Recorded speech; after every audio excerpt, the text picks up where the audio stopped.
Hello, welcome to the premiere episode of What's in the Box, an action figure review show that specializes in horror and movie figures from companies like Mee-Go, NECA, and more.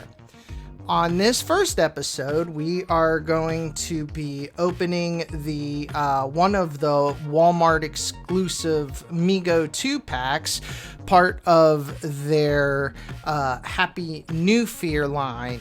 Aside from this one you're seeing right now, there is the Wolfman and the Fly, a Hammer Dracula set with Van Helsing and Dracula, and a Chucky and Tiffany set from the Child's Play franchise. So, without further ado, let's see what's inside this box. As you can see, inside the box, we have two carded figures. One of the creature, played by Peter Boyle in the film, and the other is Dr. Frankenstein, played by Gene Wilder, who after a little bit changes his name to Frankenstein once he's no longer ashamed of who he was. And then also this little Mego coin, and it's actually metal, so I wasn't expecting that. So yeah, there's that. And then we're gonna go ahead and open these guys up and see what they're all about. Try and open it very carefully so I can put them back. All right, so here we go. We got Gene Wilder, we got a top hat and his cane. And if any of you are wondering why they are dressed like this, there's a particular scene in the movie where he's trying to present the creature as not a danger to the public. And so he puts on this little production of this musical number of them singing Puttin on the Ritz, and it's one of the funniest things I've ever seen. So, alright, cool. Here we go. Let's see here. Can he hold the cane? Might have to slide it in from the top. Yeah, alright, cool. So he can definitely hold the cane. And the top hat doesn't really stay on great, but to be honest, I don't really care. So the thing with Mego figures is they all use about the same body style for the men, and the women have a female body, obviously. And they are all posable. This hat's getting on my nerves already. Let's just remove it. They're all posable.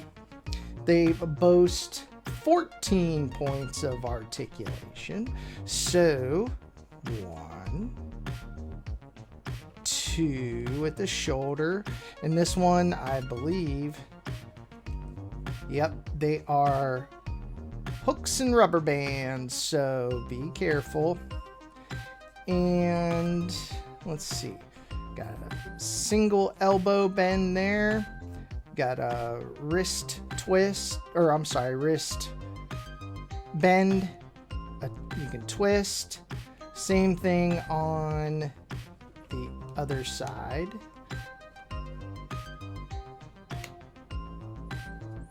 If you heard that little snap, that was the rubber band coming out of the joint a little bit, but you know. And you got the knee bend and molded shoes. Some on older ones, they just molded the feet in the color instead of giving them actual shoes. And the ankles just bend up and down.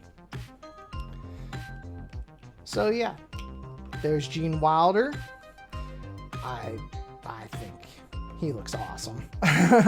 They got the face. They really nailed the face. His one eye is a little bit off. If you can see right there, it's a little bit off, but you know, it is what it is. It's hand painted. The sculpt looks good. They really nailed his hair. I wish the hat stayed on a little bit better, but can't win them all. You know, not everything is gonna be perfect. I was able to wedge the head on a little bit, I'm sorry. I was able to wedge the hat on a little bit. It's still not great. And one other thing I just noticed now, well, not just noticed, but going to point out, his jacket is a little bit frayed. So, yeah, there's Gene Wilder. Now, let's open up the creature. Alright, so we got the creature. Now, they did. Okay. So this is, as I'm opening this is the first time I've actually opened them up. And one of the funniest features of the creature in the film was, you know, you've seen Frankenstein. You've seen the monster. He's got scars everywhere and stuff. But on, on his throat, he's got a zipper. And one scene, Madeline Kahn is with him. She played the fiance who ends up becoming the bride of Frankenstein, and she calls him "you old zipper neck." In the film, you see it right up close. He's got a zipper on his neck instead of, you know, stitches, which I always found hilarious. Now, he comes with the same accessories. Let's see if you really press it down on his head, the hat stays. So that's awesome. He has the same articulation, same clothes, same outfit, same clothes, same thing. His shoes are a little different.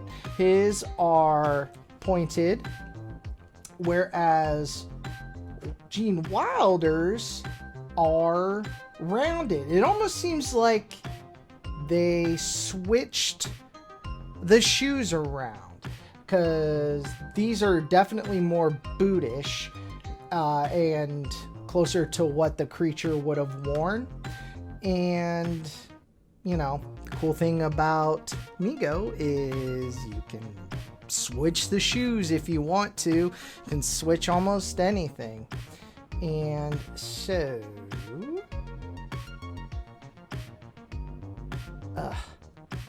that's going to drive me nuts. It's a shame the hat doesn't fit Gene Wilder as good as Peter Boyle, but it's the head. It's definitely the head sculpts. His head's definitely rounder. It doesn't have the hair interfering with the fit. And if you can just squeeze it on. Now, this one has its own flaws. Can't hold the cane. But it's got a cool hand spread. Oh, and his whole body is blue. So that's welcome. I thought maybe they would just mold or color the parts that you could see the blue color, and then the rest would just be flesh colored, but they went the extra mile and just did the whole body. Now, can't really hold the cane, but you can, you know, make him walk all Frankenstein-y. I should say all monster-y. So, you know, there's that. You know, it's just one of those things. You can't win them all. The thing about Mego that I love is the simplicity. When I was a kid, I was born in 81, and I had just missed the Mee-Go train. They went out of business, I believe, around 83, and, you know, I was just a toddler. There was no way I was going to be playing with these. But as I grew up in the 90s, there was a magazine called Toy Fair, and in there was a comic strip of Mego figures, basically the precursor to Robot Chicken. It was still photos set up like a comic strip with word bubbles and things like that. And they were just going through little dramas and comedy and stuff like that. And I found it hilarious. And lo and behold, years and years later, in 2018, they started making these again. And there was no way I was going to miss out on this wave. So I love Mee-Go. I love everything about it. When I was a kid, the only thing I had to really compare would be G.I. Joe. The little 3.5 inch ones. They could move every which way. And that was one of the things I admired about Mee-Go, just reading that. It looked like they were super posable. Real detailed in the faces and things like that. And I just, honestly, the clothes are what sold it for me. I wanted, I just thought the outfits always looked cool. So, like I said in the beginning, this particular scene is based on the Puttin on the Ritz. The scene starts out, they're dressed in lab coveralls or scrubs or whatever you want to call them. And then Gene Wilder snaps his fingers and the lights go out, and then all of a sudden they're in these tuxes. And they start dancing to this little number. And Gene Wilder goes, "If you're blue and you don't know where to go to, why don't you go where fashions fit?" And he goes, and the creature goes, "Putting on the Ritz." Because, the creature can't really talk very well. So, yeah, it's one of the funniest scenes. And as a companion figure to this set, I can't get these guys to stand up. There is an Igor figure portrayed by Marty Feldman. And it goes right along with these guys. I might throw him in another video or something, but he's one I've had for a little while. And that concludes the first episode of What's in the Box. I hope you all enjoyed it. I will be coming back with more episodes as the collection grows. So please be sure to like, subscribe, and hit that bell to get notified when new videos are posted. I am going to have things on my Instagram, on my TikTok. So go ahead and check the comments for links, and we'll see you next time. Thanks a lot.